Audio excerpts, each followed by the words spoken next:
चलो भाई topic start करते हैं। Refraction at plane surfaces. अभी हमने रिफ्लेक्शन खत्म किया। रिफ्लेक्शन में बाउंसिंग बैक ऑफ लाइट थी। रिफ्रैक्शन में क्या होगा? Light bending of light. Bending of light जो है, लेकिन डिफरेंट मीडियम में। अगर एक सरफेस पे स्ट्राइक करती है लाइट, जो सरफेस दो मीडियम्स का इंटरसेक्शन है, तो उस सरफेस पे लाइट जो है वो बेंड कर जाती है depending on the density, optical density of that medium. ठीक है, तो राइट या तो टुवर्ड्स द नॉर्मल बेंड करती है या फिर away from the normal bend करती है। बेसिकली ऐसा होता क्यों है? क्योंकि लाइट की क्या चेंज हो जाती है? लाइट की नहीं वेलोसिटी। यस, लाइट की स्पीड चेंज हो जाती है। स्पीड चेंज होने की वजह से वो अब बेंड हो जाती है। ठीक है जी। तो अब इसमें बात एक आती है, पढ़ा होगा जो तुम लोगों ने, rarer and denser medium. Yes sir. अब रेयरर क्या है, डेंसर क्या है? जैसे मान लो अब डेंसर मीडियम क्या होता है वैसे? जिसकी डेंसिटी ज्यादा हो। रेयरर क्या होता है? जिसकी डेंसिटी कम हो। कम हो। ना डेंसिटी से थोड़ी रिलेट करता है। अच्छा, optical density optical sir speed से देते होते हैं। इसमें ज्यादा। ऑप्टिकल रेयर डेंसिटी में फास्ट होती है, डेंसर में वो रेयर राइट। इसका कोई लेना देना उससे नहीं है कि इसकी मास डेंसिटी क्या है। मास डेंसिटी की प्रॉपर्टीज अलग तरीके की होती है, उसका इससे कोई लेना देना नहीं है। This is optical density. ठीक है, ऑप्टिकल मतलब ऑप्टिक्स, ऑप्टिक्स मतलब लाइट। तो लाइट के लिए एक मीडियम कितना घना है, जितना ज्यादा घना एक लाइट के लिए वो उतना डेंसर होगा एंड अदरवाइज रेयर होगा। तो बेसिकली जो चीज डेंस, जैसे सपोज हम किसी एक डेंस जंगल से गुजर रहे हैं या एक बहुत ही लेस डेंस प्लेन रोड से गुजर रहे हैं, तो अपनी स्पीड नेचुरली प्लेन रोड पे ज्यादा होगी, गाड़ी लेके जा रहे हैं ना। डेंस जिसमें पेड़ पौधे बहुत ज्यादा लगे हैं उसमें स्पीड अपनी कम हो जाएगी। क्यों? क्योंकि वहां पे ऑब्स्ट्रक्शन ज्यादा है। यस और नो? Yes sir. यस तो वहां पे अपनी स्पीड नेचुरली कम हो जाती है। तो हमारे लिए कौन सा डेंसर हुआ? Forest area. ठीक फॉरेस्ट है, तो इसलिए ऐसी लाइट के लिए जो मीडियम में उसकी स्पीड कम है वो उसके लिए डेंसर है, अदरवाइज रेयर है। साउंड के लिए भी हमने, जैसे याद होगा, साउंड के लिए भी किया था +1 में। साउंड के लिए उल्टा होता है। जैसे कई एक एग्जांपल कोई बता सकते हो? जैसे यस सर। मेटल में ज्यादा होती है एयर से। सॉलिड में वो फटाफट सॉलिड में फटाफट निकल जाती है ना। जबकि जैसे ग्लास है, सपोज अगर सॉलिड ग्लास ही है तो वो उसमें से जल्दी उसकी स्पीड ज्यादा होगी, तो उसके लिए वो रेयर मीडियम है दैन एयर। बट लाइट के लिए उल्टा है। लाइट के लिए glass is denser and air is rare. तो वो भाई वेव पे डिपेंड करता है। हम लाइट वेव की बात कर रहे हैं या फिर साउंड वेव की बात कर रहे हैं, कौन सी वेव की बात कर रहे हैं? हर एक वेव के लिए हर मीडियम कैन बिहेव डिफरेंटली। ठीक है, चलो इसको गवर्न करने के लिए हमारे पास है स्नेल्स लॉ ऑफ रिफ्रैक्शन, जो कि दो स्टेटमेंट्स कहता है। नंबर 1, चलो पहले इतना लिख लेते हैं।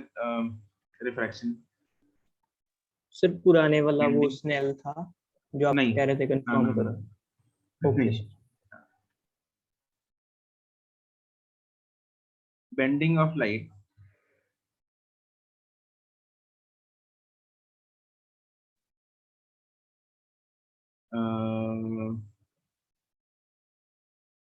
at the interface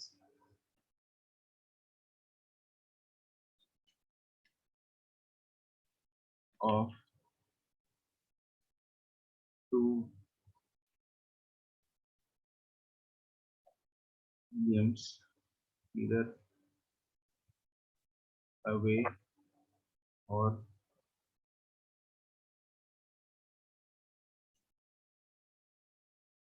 toward the normal due to change in velocity of the light is known as refraction.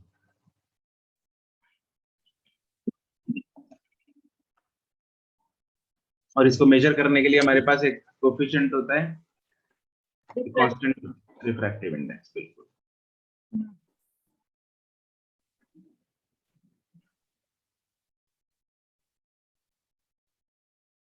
Refractive index का सिंबल है mu, the speed of light in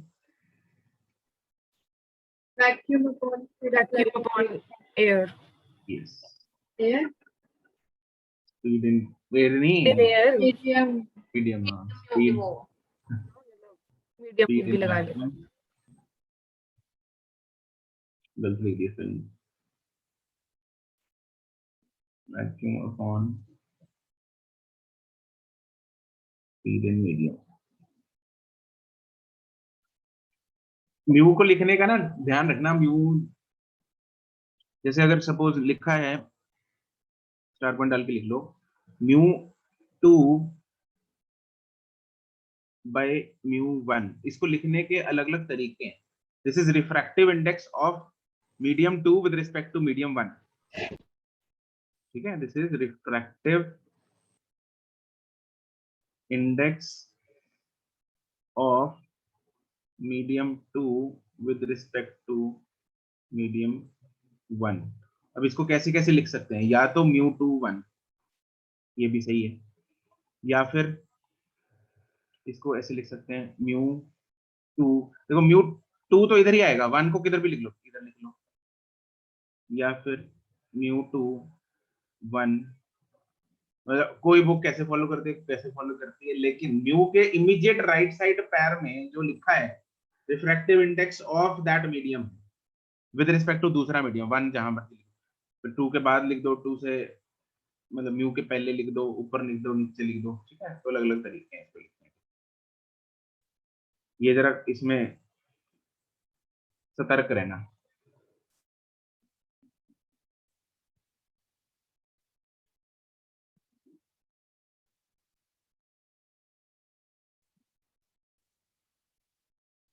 चलो फिर आता है laws of refraction, that is Snell's law.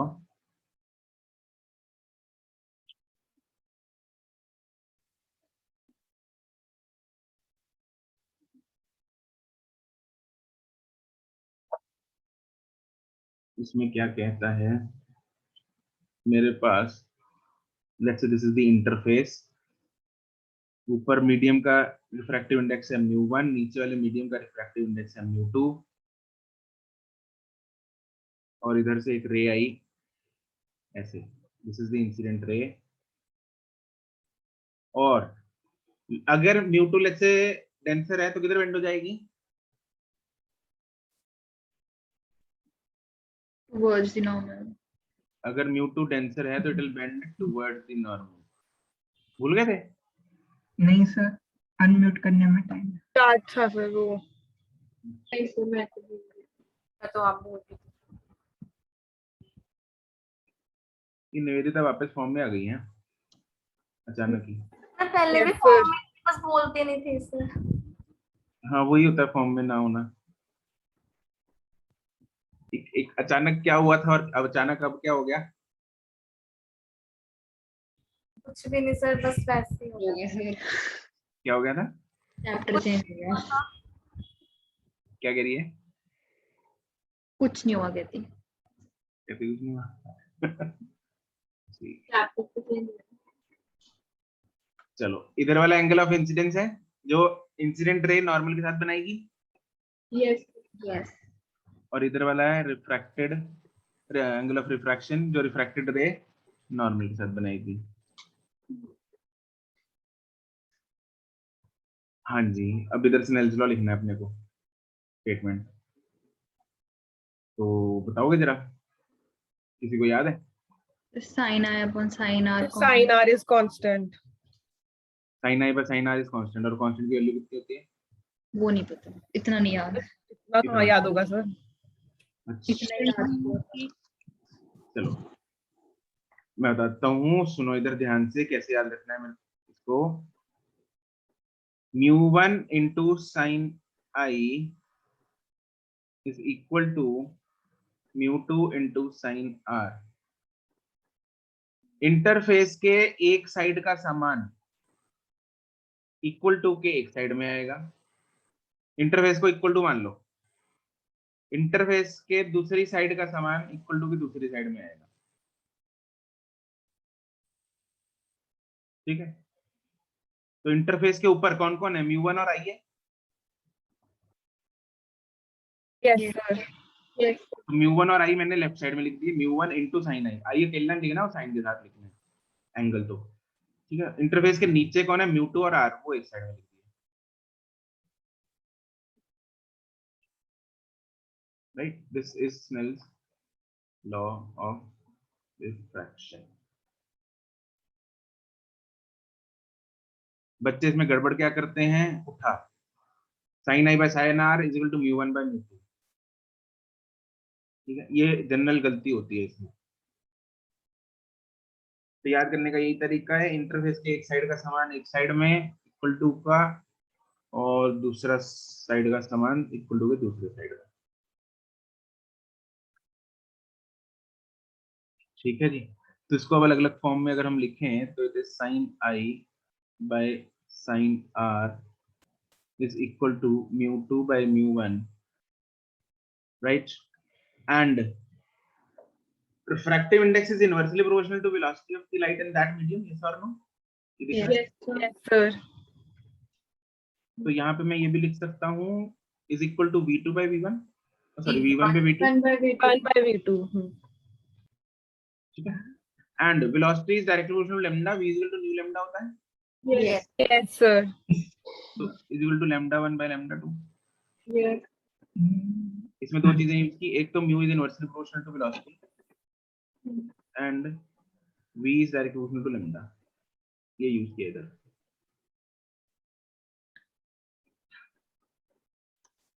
ठीक है। इसको रट्टा नहीं मारना, मतलब ठीक है, मतलब यू कैन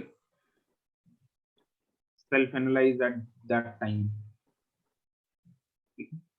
याद करना कर लो मुझे, बट ये ऊपर जो डब्बे में डाली है स्टेटमेंट वो चिपकी होनी चाहिए दिमाग में,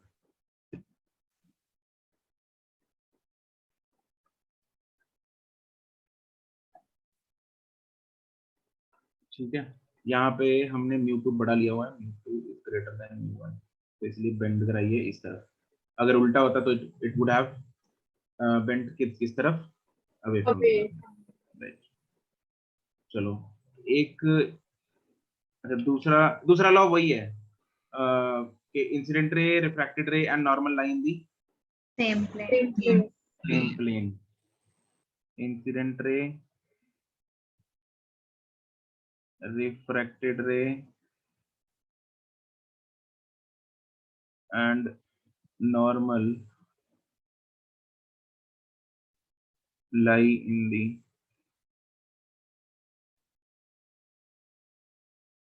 same plane. What is normal incidence? I0 I0 होता है. I0 जब इंसिडेंट रे सरफेस के क्या हो, perpendicular. परपेंडिकुलर हो, ठीक है, तो I0 हो जाता है। तो नॉर्मल इंसिडेंस के केस में I0 है तो R कितना होगा, 0. इट हैज टू बी 0, है ना, तभी लेफ्ट हैंड साइड और राइट हैंड साइड क्या होंगे, इक्वल होंगे, Yes. Yes, sir. कि mu1 mu2 तो ऑब्वियसली नॉन जीरो है, तो इसलिए it will be 0 equal to 0 तब भी आएगा। नॉर्मल इंसिडेंस क्या है, इसमें भी वही है, normal incidence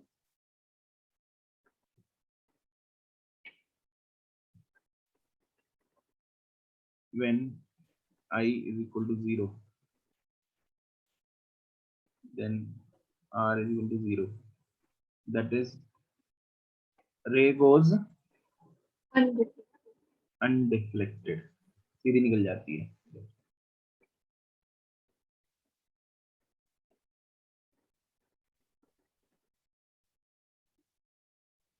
This is normal incidence,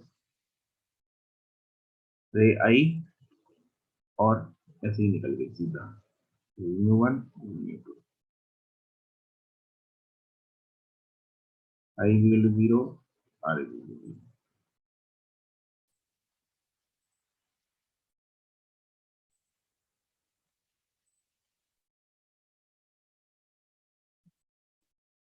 कुछ रिफ्रैक्टिव इंडेक्स की वैल्यूज जो हैं वो आपको याद रखनी है।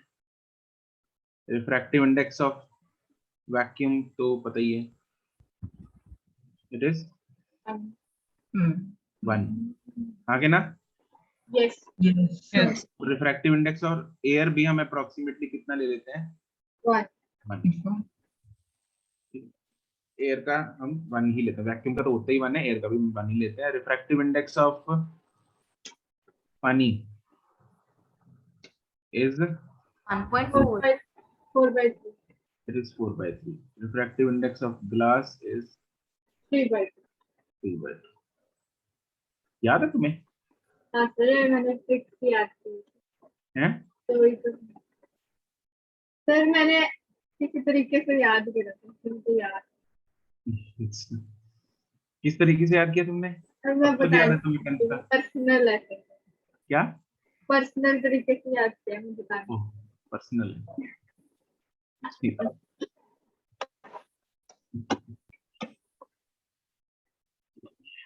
चलो एक अब चीज बताओ मेरे को, यहाँ पे हमने एक यहाँ डायग्राम बनाई है, इसमें इधर से इंसिडेंट रे आ रही है ऐसे, μ1 से इंसिडेंट रे ऐसे आई और μ2 में इधर ऐसे निकल गई.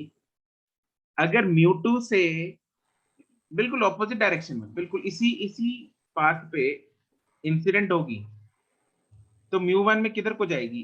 राइट ऐसे जाएगी, इसी रे पे जाएगी, या कहीं और जाएगी? कैसे जाएगी? सर कैसे दोबारा बताना? आई वाली रेट सर एक बार दोबारा बताना. मैंने ये पूछा कि हमारे पास, मेरे पास एक रे ऐसे आ रही थी, ये नॉर्मल है, ऐसे चली गई. अब क्या किया मैंने, ये μ2 में पहले μ1 में इंसिडेंस है, अब μ2 में इंसिडेंस करा दिया. μ2 में इंसिडेंस है बिल्कुल इसी के ऑपोजिट, ऐसे रे भेजी मैंने इसी लाइन के अलाउंग. तो μ1 में कैसे जाएगी रे? इस तरफ जाएगी, इस तरफ जाएगी, कैसे इस तरफ जाएगी, या इसी पे जाएगी? सर जो लास्ट में बनाई है. सर जो आपने 3rd नंबर पे बनाई है. 1 2 3 4. अब बताओ. 4th. 3. Third 3. 3 Third sir. It will be 3. It will be 3. But sir ठीक फिर है. वो डिफ्लेक्ट भी तो ज्यादा होनी चाहिए अगर रिफ्लेक्ट डेंसिटी ज्यादा रियल. ज्यादा कैसे होगी? रेशियो तो सेम है, μ1 μ2 की रेशियो सेम नहीं है. Yes sir. हमने जब μ1 में इंसिडेंट थी तो μ2 by μ1 किया, तो रेशियो आ गई मान लो 1/2 या 2/1. तो जब μ2 में इंसिडेंट कराया तो 1/2 आ गई, तो एंगल की रेशियो भी तो सेम ही होनी चाहिए. Yes sir yes. ठीक है. तो दिस इज नोन एज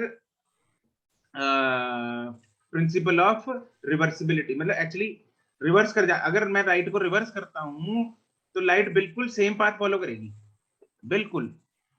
1 से इंसिडेंट कराओ 2 में जाएगी, 2 से इंसिडेंट कराओ 1 में जाएगी, line of path will be exactly the same.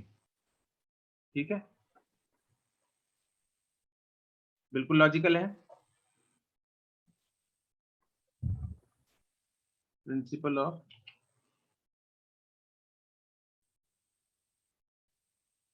Principal की स्पेलिंग क्या होगा? एली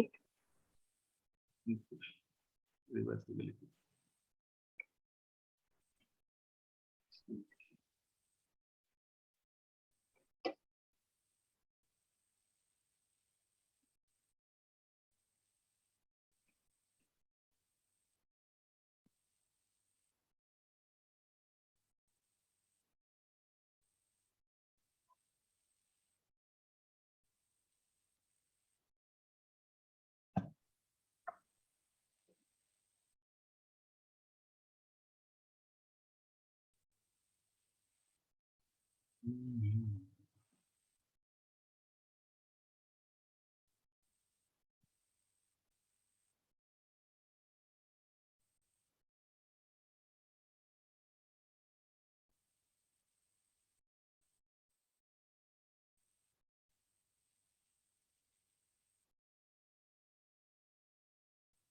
तो ब्लू एक साइड में बना दिया हमने, इधर से अगर हम ये green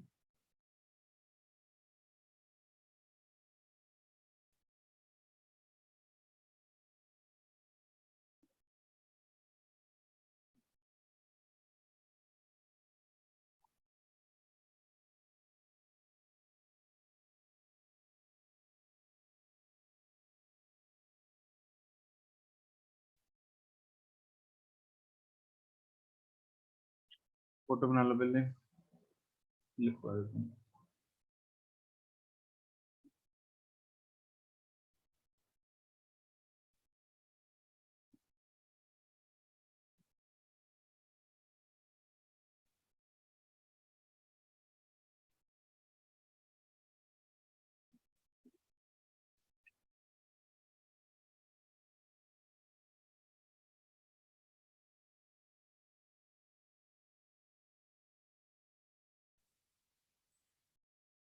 If the refracted refracted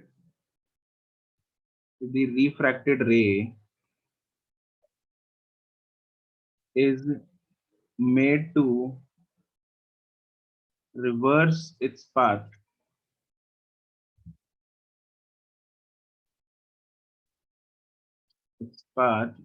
along the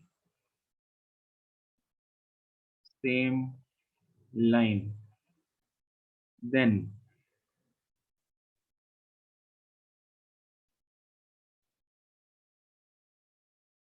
the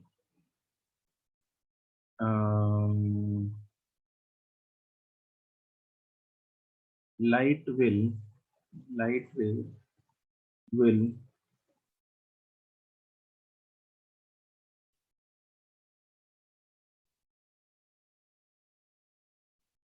get refracted along the same path या line in medium 1. This is medium 1, this is medium 2. जैसे सपोज इधर आके मैंने शीशा रख दिया ना, प्लेन मिरर रख दिया इधर, ओके, तो क्या होगा, बिल्कुल टकरा के नॉर्मल इंसिडेंस पे प्लेन मिरर रख दिया, तो रिफ्रैक्टेड रे इधर रिफ्लेक्ट मार जाएगी यहाँ के ना, Yes. तो वापस रिफ्लेक्ट मार के वो सोर्स पे ही पहुंच जाएगी, यस और नो? वहाँ पे रिफ्लेक्ट मार के वैसे मीडियम में नहीं जाएगी, क्या ये नॉर्मल पे रखी हुई है, ठीक है। ठीक है, नॉर्मल इंसिडेंस पे रखा है अगर मेरा,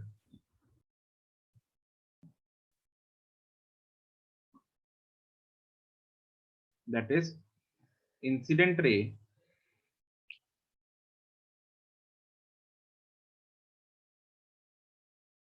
and refracted ray are mutually reversible.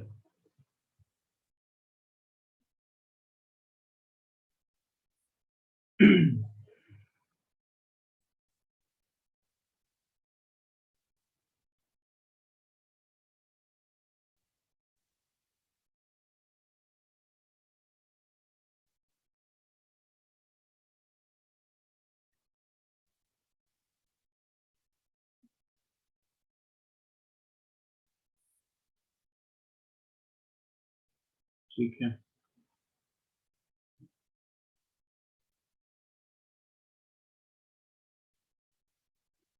तो भाई एक दो सवाल करते हैं।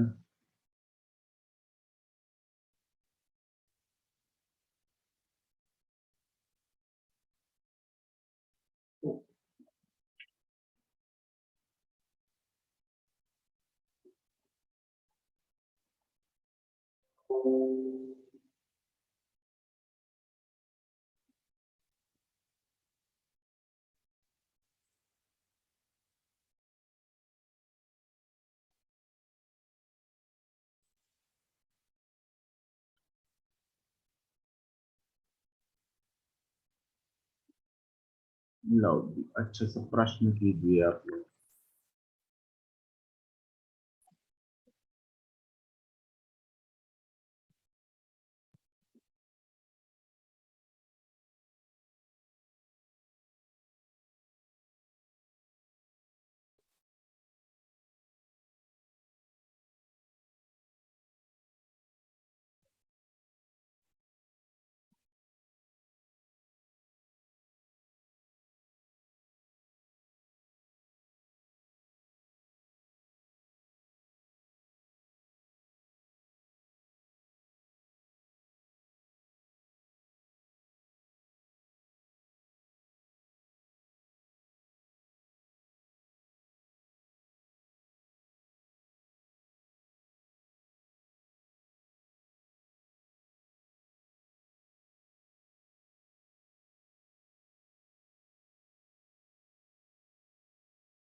सर कोई न्यूमेरिकल वैल्यू आ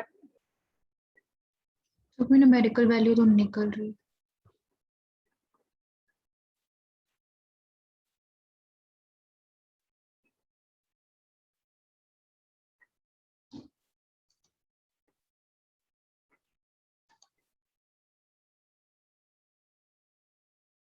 सर साइन के फॉर्म में भेजना है आंसर।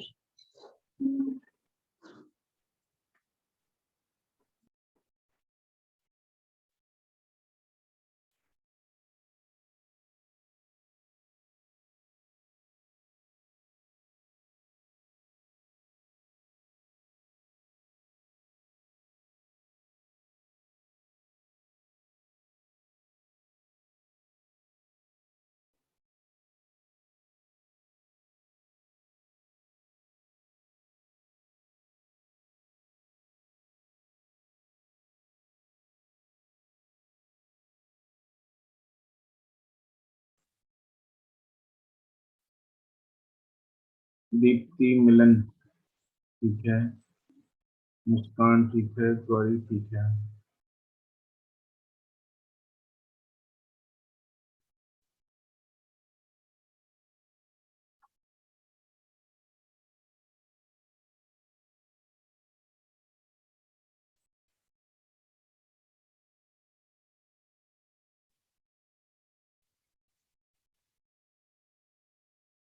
वर्मा ठीक है।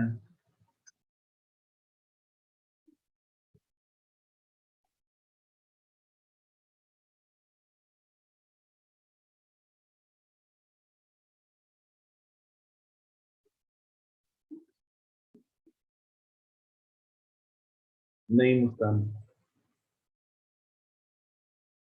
रशिया ठीक है।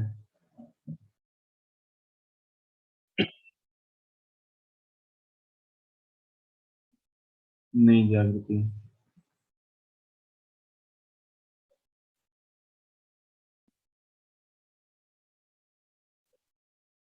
प्रबल ठीक है।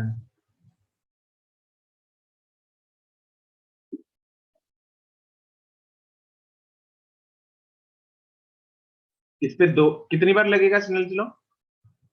दो। दो बार लगेगा स्नेल चलो। ठीक है, एक बार वाटर ग्लास सरफेस पे, दूसरी बार water air. Water air surface पे। ठीक है, तो पहले लगाते हैं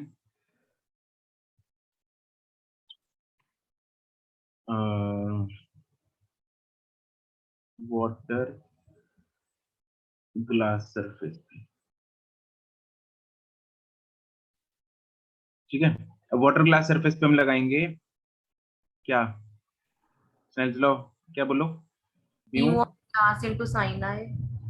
म्यू क्लास क्लास ग्लास का into sine sine i. I is equal to mu of water water sine. Into sine r. बिल्कुल सही बात है। ठीक है, अभी वैल्यू पुट करने की जरूरत नहीं है म्यू वाटर की।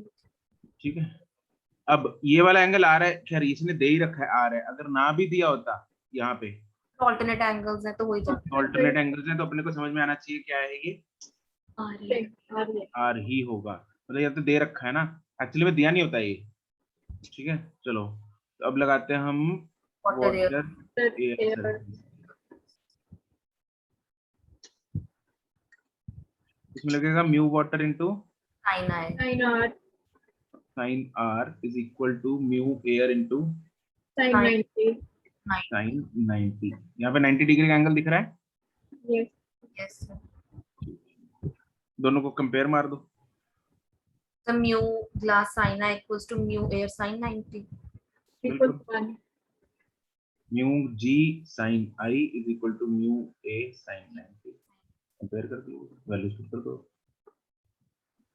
तो mu G into sine I is equal to mu air भी 1 है, साइन 90 भी 1 है, तो म्यू जी कितना आ गया?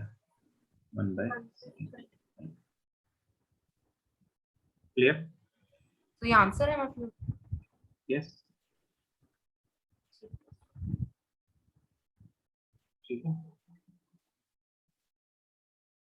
हाँ दीप्ति, क्रिटिकल एंगल बोलते हैं इसको।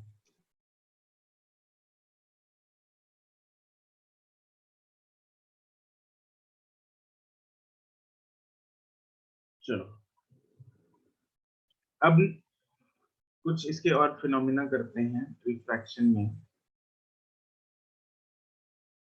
पहला लिखो, टॉपिक बना लो, refraction of light to glass slab, refraction of light through glass slab. जब ग्लास स्लैब से लाइट निकलती है तो क्या कर जाती है light? bend towards the normal. हाँ, it will bend towards the normal अंदर, है ना, लेकिन ग्लास स्लैब से निकल गई है तो तब क्या होगा? तो सर, सेम ही normal मतलब सिर्फ वो दोनों रेस पैरेलल होंगी, जो आई थी और जो निकली है। Yes, rays parallel होंगी, but they will be in same line, in different line. They will not be in same Yes. line. Or no? Yes. Yes. Sir. ये ऐसे बेंड हो जाएगी और फिर ये ऐसे जाएगी। एक बार बेंड टुवर्ड्स द नॉर्मल, फिर bend away from the normal. सही बात है? Yes sir. इसको अगर मैं आगे प्रोजेक्ट करूं, ये ऐसी जानी चाहिए थी, लेकिन बीच में कौन आ गया? ग्लास। ग्लास स्लैब आ गई, तो जिसकी वजह से ये लेटरली शिफ्ट कर गई। क्या कर गई? शिफ्ट कर गई। ठीक है, तो ये कितना लेटरली शिफ्ट करती है? लेटरल शिफ्ट कितना है उसका एक फॉर्मूला है, उसका डायरेक्ट फॉर्मूला बेस्ड सवाल है, आता है। दिस इज लेटरल शिफ्ट, ये परपेंडिकुलर डिस्टेंस जो होता है। This is D, let's say.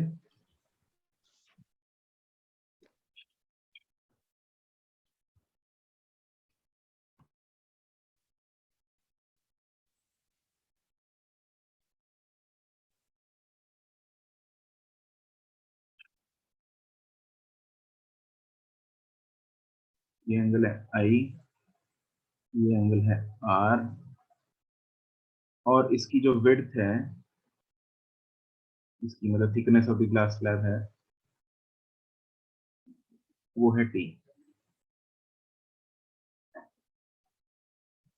इसमें पहला हम करते हैं जो दैट इज लेटरल शिफ्ट।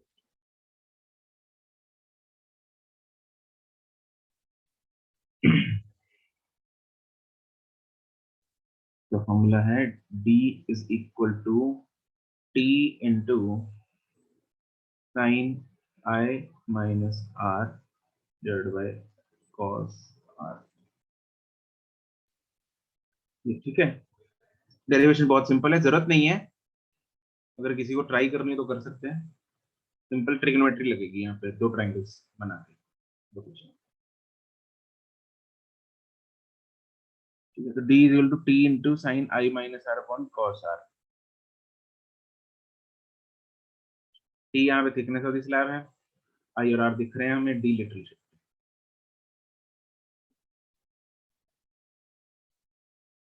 इसको बोलते हैं इमर्जेंट रे। क्या बोलते हैं? इमर्जेंट रे। This is incident ray. ये तो पता है, एरोज नहीं बनाई हमने, एरोज।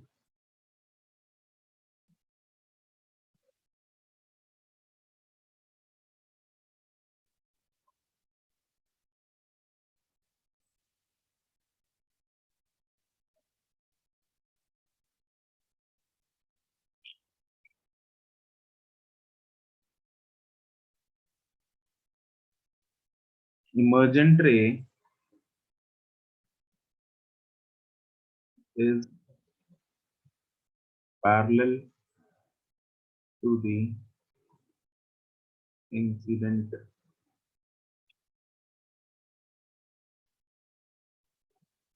ray, parallel होती है।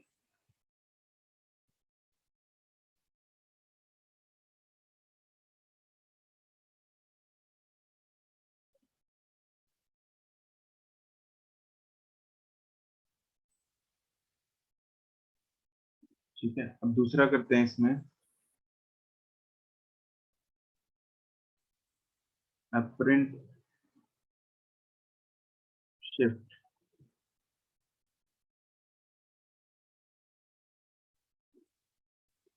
due to the glass slab.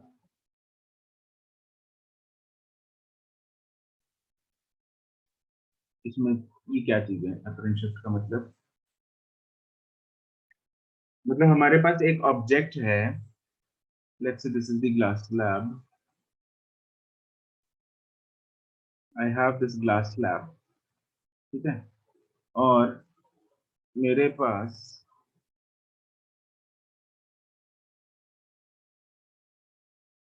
Let's say यहाँ पे एक ऑब्जेक्ट पड़ा है,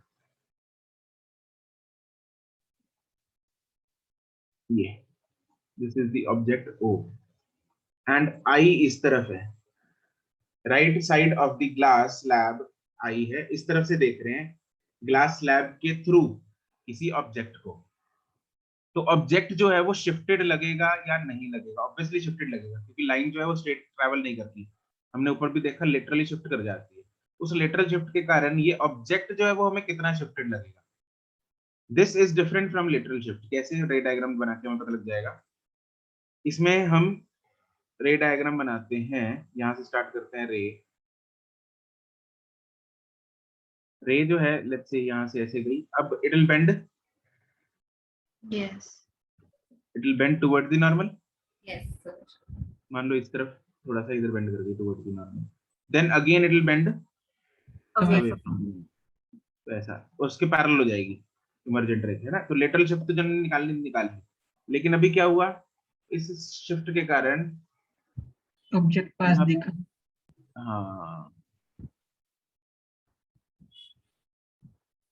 तो आई को क्या लगे, आई को ये नहीं पता कि पीछे से किधर से आ रही है रेस, आई ने सिंपली जैसे उस दिन मैंने क्लास में तुम लोगों को बताया था, आई ने क्या करना है, जो रे आई में एंटर कर रही है उसको बैकवर्ड प्रोजेक्ट कर देना है बस, तो आई में ये वाली लास्ट वाली रे एंटर की, तो उसने लास्ट रे देखेगी कि वो सीधा अगर आती तो कहां से आती, तो उसको ऐसा लगेगा कि आई जो है ना, रे जो है वो इधर से आ रही है, मतलब ऑब्जेक्ट यहाँ पर है, बेसिकली ये इमेज बन गई ऑब्जेक्ट की, ठीक है, तो आई को ये वाली इमेज दिख रही है, ऑब्जेक्ट तो खैर आगे बढ़ा है, ऑब्जेक्ट नहीं है उधर, तो ये ऑब्जेक्ट की इमेज है जो आई को दिख रही है, ठीक है, तो हम यहाँ पे जो शिफ्ट निकाल रहे हैं अपरेंट शिफ्ट, वो ये वाली शिफ्ट है, ये वाली, we are finding this shift S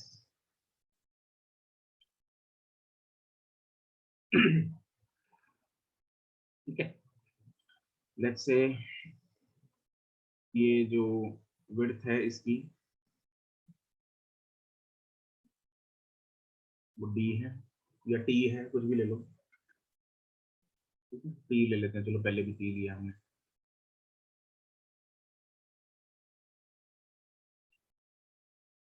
तो यहाँ पे जो अपरेंट शिफ्ट का फॉर्मूला आता है वो अपरेंट क्यों बोलते हैं इसको, क्योंकि लगता है असल हमें में लगता है ऐसे वैसे तो है वो असली अपरेंट जो अपीयर हो, अपरेंट का मतलब जो ये अपीयर हो, ठीक है, एक्चुअली में नहीं होता वो, अपरेंट में अपीयर मतलब सब मिथ्या है, तो ये जो शिफ्ट है एस, इसका फॉर्मूला होता है D T into 1 - 1 by b,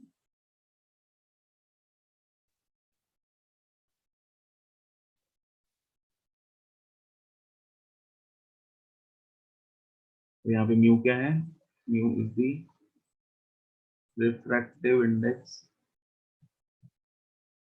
of slab with respect to the medium, जिस मीडियम में पड़ा है, अगर पानी में पड़ा है तो विद रिस्पेक्ट टू पानी लेंगे, जो भी है मतलब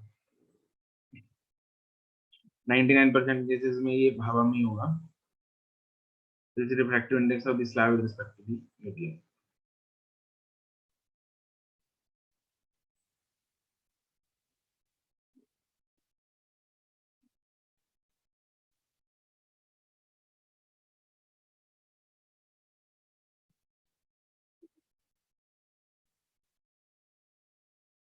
हो गया।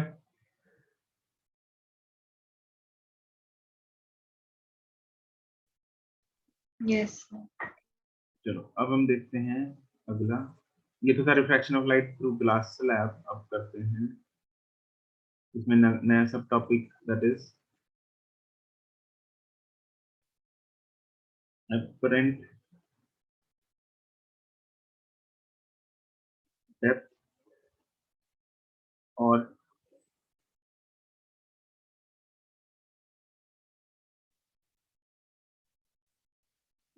height. apparent depth और height. ये डेप्थ और हाइट कहाँ पे, मतलब जैसे सपोज वो नहीं होता पानी के गिलास में अगर हम सिक्का डाल दें, Yes. Yes.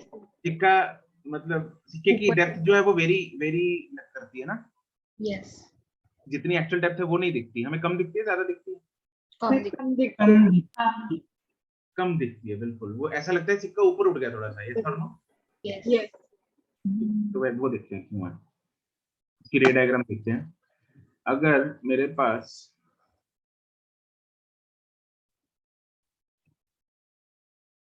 ये पानी है इधर,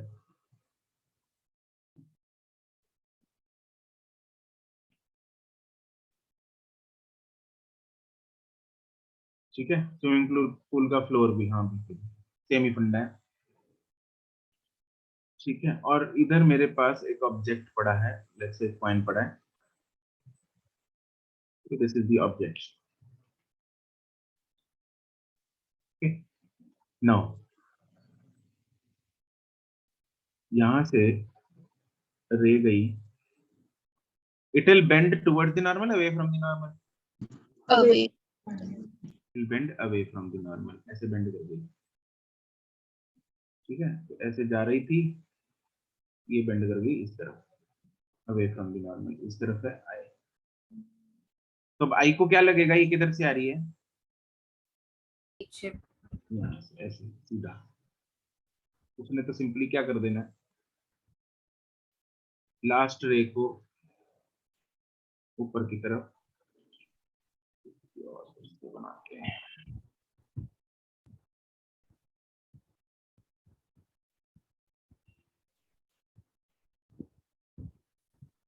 तो उसको लगेगा ऑब्जेक्ट इधर पड़ा है, एक्चुअली में यहाँ पे क्या बन गया, इमेज बन गई, ये ऑब्जेक्ट, ठीक है, तो actual depth is this is the actual depth, but Yes. this is the apparent depth, ये क्या है, ये apparent depth है, इसको मैं नाम देता हूं d dash, ये है actual depth which is d,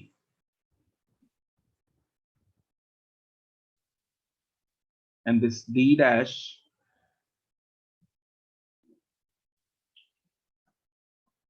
d is actual depth, d dash is apparent depth,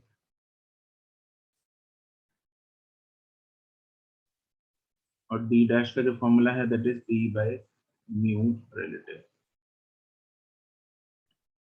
What is mu relative? Mu relative is, यहाँ पे ध्यान देने वाली बातें हैं, mu relative फंडा, mu relative is mu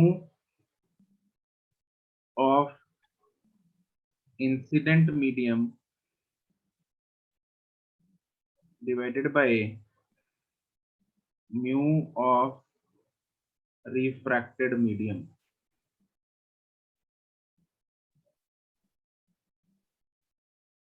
तो इधर इंसिडेंट मीडियम कौन है, वाटर। Water. इधर वाटर है ना, ये वाला रिफ्रैक्टेड मीडियम है ऊपर वाला, यस। ये रिफ्रैक्टेड वाला medium, this is incident medium,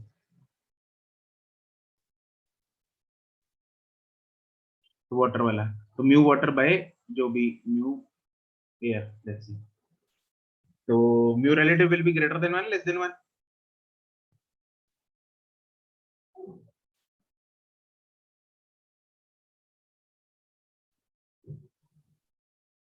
क्या हो गया, ग्रेटर देन 1। Greater than 1.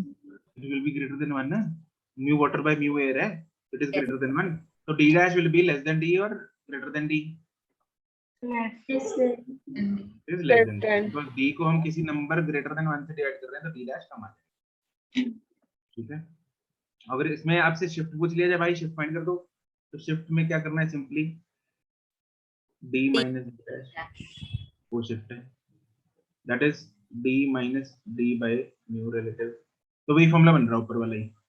तो शिफ्ट इज इधर भी d into 1 minus 1 by mu, ये इसमें भी यही था ना, t into 1 minus 1 by mu, उसका भी ऐसे ही डिराइव होता है, सेम ही है। दूसरा, अगर एपरेंट हाइट,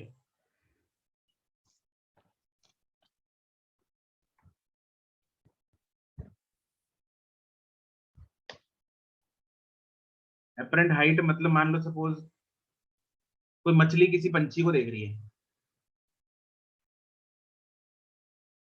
ठीक है, ये है पंछी,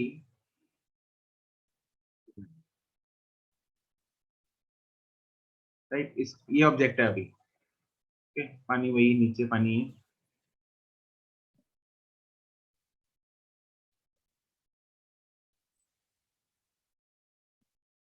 ओके। अब यहाँ से इंसिडेंट कराते हैं, इंसिडेंट ऊपर से आएगी, अब यहाँ से इंसिडेंट हुई, it will bend 2 toward the normal, यहाँ पे टुवर्ड द नॉर्मल बेंड कर दी, ठीक है, ज्यादा करा लो, ठीक है। अब इधर आई है, इधर मछली है, मछली की आंख, वो देख रही है इस पंछी को, इसको खाने आ रही है, तो उसको ऐसा लगेगा कि अभी तो पंछी दूर है,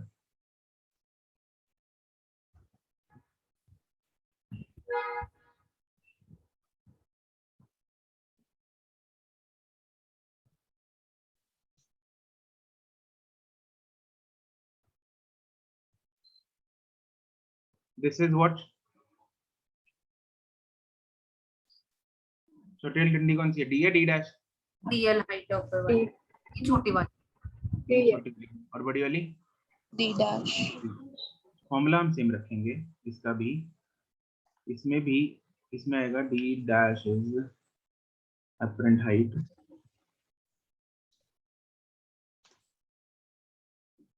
d is actual height, and d dash is d upon mu relative,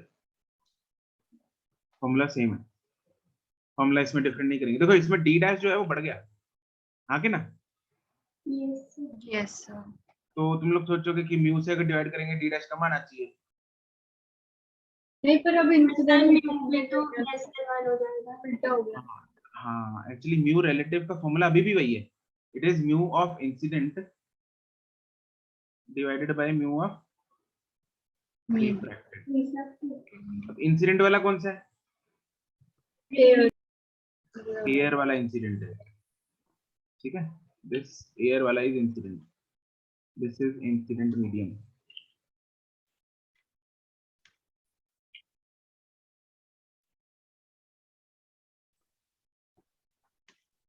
and this is refracted medium। अब मीडियम का रोल बदलना है, रोल प्ले चेंज हो गया, इनका इंटरचेंज हो गया, ठीक है, तो this is actually less than 1, मतलब यहाँ पे लिख लो चाहे mu air upon mu water है, इस एग्जांपल में, हर एक में नहीं mu air upon mu water लगा देना, इस एग्जांपल में है ये,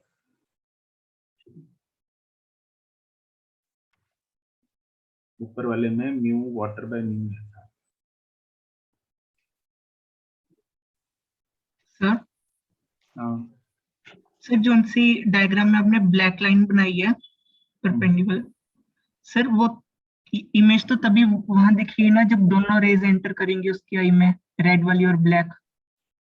नहीं नहीं, वो तो वैसे ही बना दी मैंने एक सीधी लाइन खींचने के लिए, यहाँ पे मल्टीपल रेज हैं, सारी वहीं जाएंगी, इमेज वहां बनती है जहाँ पे कम से कम 2 रिफ्लेक्टेड रेज या रिफ्रैक्टेड रेज लिखा है, समझ रहे हैं, ये ऐसे जाएगा, इधर गंदगी मारेंगे, रुक, ऐसा होगा, इसे आई, ऐसे गई, ये ऐसे आई, ऐसे गई, ये समझा? Yes sir. बन गई फोटो? Yes. देख लिया फॉर्मूला? ठीक है। तो इसमें भी अपरेंट शिफ्ट क्या होगी? सेम वही फॉर्मूला है। शिफ्ट इसमें भी अगर फाइंड करना है आपको तो इट इज बी डैश, इसमें मतलब डी डैश बड़ा है तो बी डैश माइनस डी कर देंगे, ठीक है, तो उतना चलेगा अपना। तो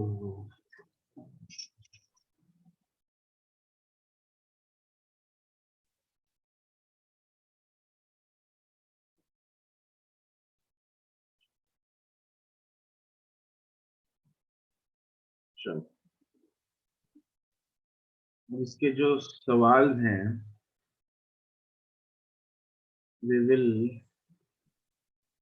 practice tomorrow, okay? कल करेंगे इसके सवाल प्रैक्टिस, ठीक है। ये एक आध कराऊं, करें एक आधा सवाल? अभी आज यस हाँ। सर, एक आधा करवा दो। करना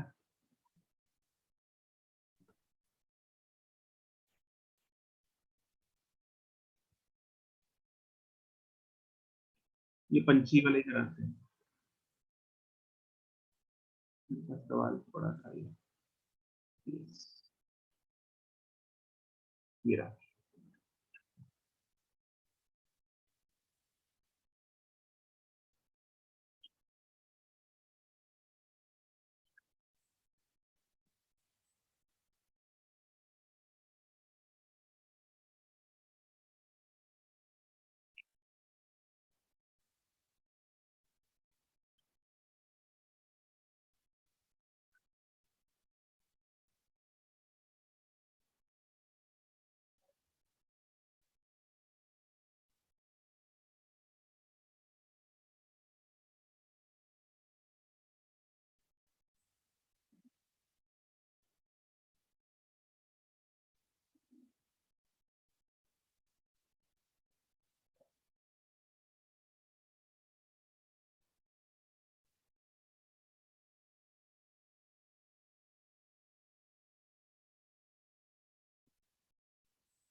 वर्मा गड़बड़ा भाई, क्या कर रहे हैं?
दीप्ति करेक्ट, मुस्कान 58 करेक्ट,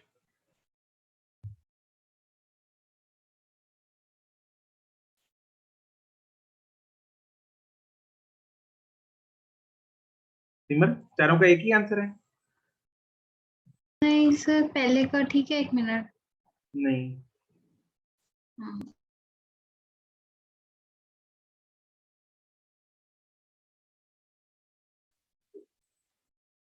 मिलन पहले दो ठीक है। लास्ट टू का भी वही मतलब नहीं है जो फर्स्ट टू का है। नहीं, एपरेंट हाइट और एपरेंट डेप्थ हम सरफेस से निकालते हैं। अच्छा अच्छा ठीक है समझ गई।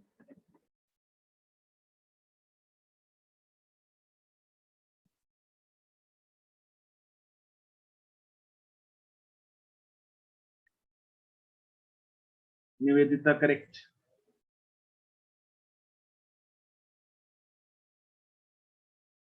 गौरी मेहता करेक्ट।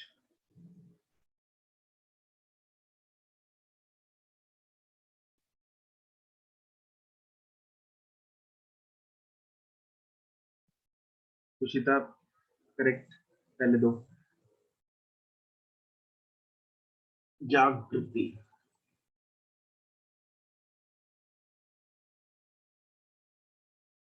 पहले दो सही हो जाएगी। मिलन ठीक है। फिर आपने इतना होल्ड क्यों किया? ऐसे ही। सिमर पहले दो ठीक है। अरे सिमर लास्ट वाले दो आंसर पहले दो से बड़े होंगे ना। तो मतलब वैसे फर्स्ट टू के हिसाब से ही नहीं है, थर्ड और फोर्थ मैंने तो उनका वो निकाला है सबट्रैक्शन करके, बट थर्ड और फोर्थ समझ से नहीं आ रहा है। अरे यार सब्ट्रैक्शन करके एट व्हाट डिस्टेंस मतलब फर्स्ट और सेकंड ही नहीं अगर है। मैं सपोज मैं मछली की एपरेंट डेप्थ निकाल रहा हूँ, वो 36 से कम आएगी। समझ गई। तो बर्ड वो सरफेस से है ना, तो बर्ड के लिए कितना टोटल डिस्टेंस जाएगा वो बताना है। प्रबल पहले तो ठीक है। भाविका करेक्ट। अभिषेक ठीक है।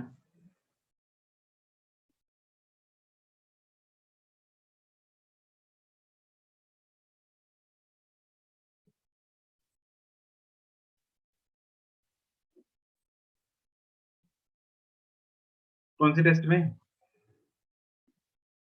सिमर ठीक है। निमरत पहले दो ठीक है। जागृति लास्ट ठीक है, तीसरा गलत है अभी। वंशिका ठीक है। प्रबल ठीक है। अनाहित अनाहित माइनस में आंसर। मुस्कान ठीक है। तुषिता उल्टा कर दिया तुषिता तुमने। वर्मा पहले दो ठीक है। चलो भाई, apparent height of the bird पहला part d dash is equal to d by mu. ठीक है, height of the actual height of the bird is d, इधर क्या है 36, इधर पुट करते हैं वैल्यूज 36 अपॉन म्यू रिलेटिव आएगा इधर। Mu relative will be 1/4/3 1 by 4/3 4/3 मतलब 1 डिवाइड बाय 4/3। हाँ के ना। यस तो d डैश मेरे पास आ जाएगा 36 और 3 किधर जाएगा? ऊपर नहीं 4 ही ऊपर जाएगा, 3 नीचे जाएगा। 3 नीचे जाएगा 4 ऊपर जाएगा। बिल्कुल ऊपर कौन जाएगा? 4 36 के साथ 36 4/3 4/3 into 36। किसी को कंफ्यूजन है इससे? नहीं No. सर नहीं है sir। एक तो पिछली बार उसने किसने बोला था ये कैसे करता है, वो वर्मा बोल रहा है ना शायद। 36 डिवाइड बाय 4/3 है ना, सॉरी 36 डिवाइड बाय 1/4/3 है। 36 इंटू 4/3 हो जाएगा। 36 यस इंटू सर, कभी कभी जब कंफ्यूजन होती है। होती है ना। ये क्या किया sir? ये क्या ठीक है मैं समझ ठीक वो है। जो छोटी क्लासेस में सिखाते हैं वो है। हाँ वो है, अब सिखाना पड़ता है कई बार। कई बार सर वैसे दिमाग नहीं चलता ना उस साइड को, अच्छा तुम लोग बॉन्ड हो चुके हो। रुक जाता है। 2 apparent depth d dash is equal to d by mu relative। इधर म्यू रिलेटिव उल्टा हो जाएगा, सही आ जाएगा 36 अपॉन 4/3। into 3/4. 36 into 3 जाएगा, नीचे आएगा 4 जाएगा 27. 27 सेंटीमीटर। फिर थर्ड पार्ट है distance, at what distance will the bird appear to fish? मतलब बर्ड ऑब्जेक्ट है, ठीक है, फिश देख रही है, आई नीचे है, तो apparent height of the bird plus जो फिश का डिस्टेंस है वो निकालना है, 36 plus 48. ठीक है। दिस इज 48 प्लस जो 36 है, ये समझा कैसा है? Yes. Yes, sir. This is apparent height of Bird. bird plus depth of Fish. fish. Fish. Sir meaning में क्या फर्क हुआ 1 और 3 के? अरे Sir. apparent जो निकालते हैं भाई, दी डिस्टेंस कहाँ से लिए हुए हैं हमने सारे? सरफेस से। ऐसे सरफेस से लिए ना, अब फिश Yes, थोड़ी sir. सरफेस पे है, तो फिश के लिए टोटल डिस्टेंस बताना है मेरे को। ये आएगा 27 प्लस 36, yes sir. ये कितना होगा? 63। 53. This is apparent depth Depth. of Fish. fish Plus height of The bird. height of bird. plus height of bird.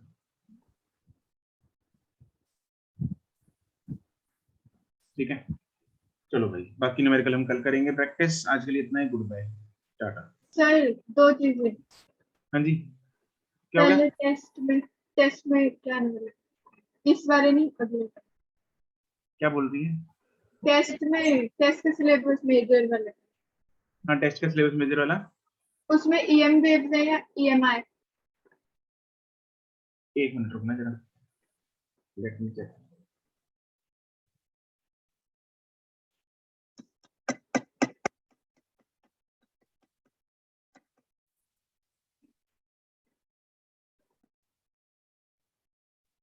दोनों, और ये भी, और AC भी। हाँ चैप्टर से ज्यादा नहीं है सर, ये थोड़ा ज्यादा नहीं होगा फिजिक्स का कुछ? ना, हो गया sir. सर एक चैप्टर सर EMI तो काफी ये मैं तो हटा आता ही है, हटा दो। तो वो तो आता ही है. एसी भी आता ही है। और उसमें ज्यादा हो जाएगा सर, बायो का भी है, केमिस्ट्री का भी है सर। और क्या sir? चलो Botany एक का काम करेंगे, थोड़ा रे ऑफ टेक्स्ट में कम कर लेंगे, ठीक है, हाँ सर, ये लास्ट वाले कुछ टॉपिक्स देख लेंगे। ठीक है, ओके। और एक और बात, हाँ जी, हम ऑफलाइन में कल बॉस लॉ भी करेंगे जो आपने बोला था 5 नहीं वो मैं बता दूंगा, किसी एक टाइम पे बता दूंगा। उसमें वैसे तो जो था वो कल बता दिया, उतना ही है। ठीक है, thank you. Thank you sir. Sir जो अभी क्वेश्चन किया उसमें हम नॉर्मल इंसिडेंट नहीं सोच सकते कि वो हाँ। तो बिल्कुल ही नीचे है। मैंने